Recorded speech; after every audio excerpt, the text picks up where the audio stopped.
I'm gonna make a confession that is hard for me to admit. I sometimes shop for clothes at Costco. The worst part of that is you really can't try things on at Costco because there's no dressing room, so you bring it home, you hope it fits. If not, you return it next week when you go back and you swap it out. And it is one of those things. It is hard to get just the right size, and downsizing into your next home can sometimes be similar. But in this video, we are here to help so that you're not having any type of major returns on a house, because that's much harder than Costco. We're Joe and Charity. We're local realtors, and we help people just like you every week who are considering making a decision to move to the beautiful state of Washington. Now, the first mistake when it comes to downsizing is you downsize too much or too little. And so you're either stuck with the house that's too big for really how you're going to use it in the future, or you don't have enough room for everybody that wants to come over and visit around the holidays. A couple things that are important to think about when you're trying to determine how much you need to downsize is how much of your possessions are you planning on bringing with you. Some people, when they start to think about downsizing, are very excited because they get to clean house, clear out, start over. Some people, it's with fear and trepidation because they have those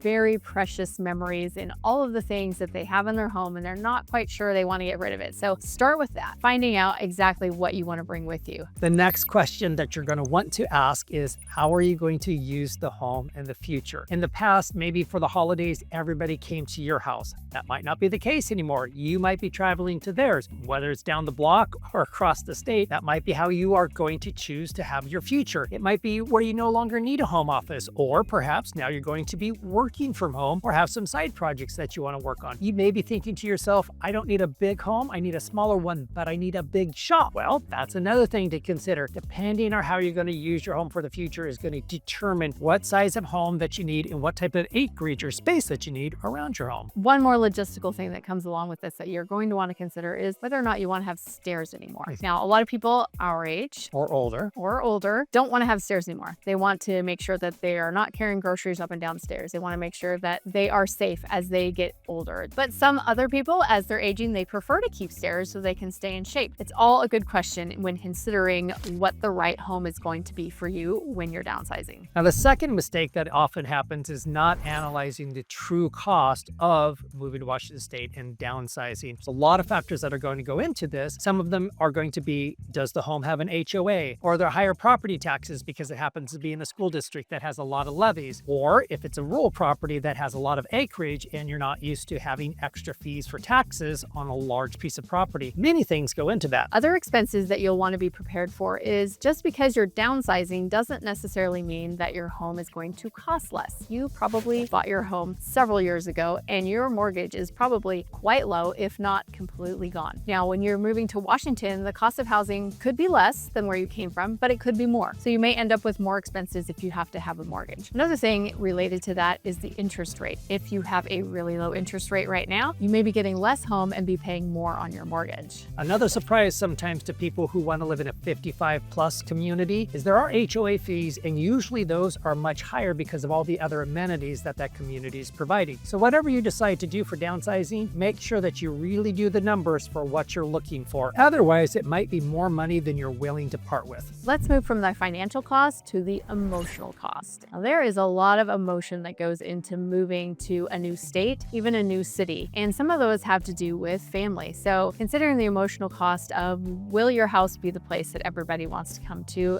on Thanksgiving and Christmas anymore? How is that going to affect how everybody feels about everything? Now, it is your decision to move, but we have realized that our children have a lot of opinions on what we do and don't do. Another emotional factor that goes into it is really the possessions in the home. If you're downsizing and you have to get rid of things, parting with things that are personal, that matter, that have history is very difficult, especially if it's one of those things that was such an important moment for you. And then your kids are like, I don't care. And you're like, oh, you should care. I care. All of those things play into it. And obviously we've had a little bit of experience with this as well, going through those hard releasing of things. Or you just don't have space to fit the things maybe that were heirlooms passed down to you. What are you going to do with them? What if your kids don't want them? A lot of things that can feel a little bit unsettling. Another thing that can be emotionally unsettling is your friend group is going to have to change. Now, you may have friends that have been your friends since elementary school, or maybe just for the last 10 years in the place that you live. You may be ready to leave those friends, and there's not a lot of emotion that goes into it, but for most people, it's an emotional decision, and you may not have had to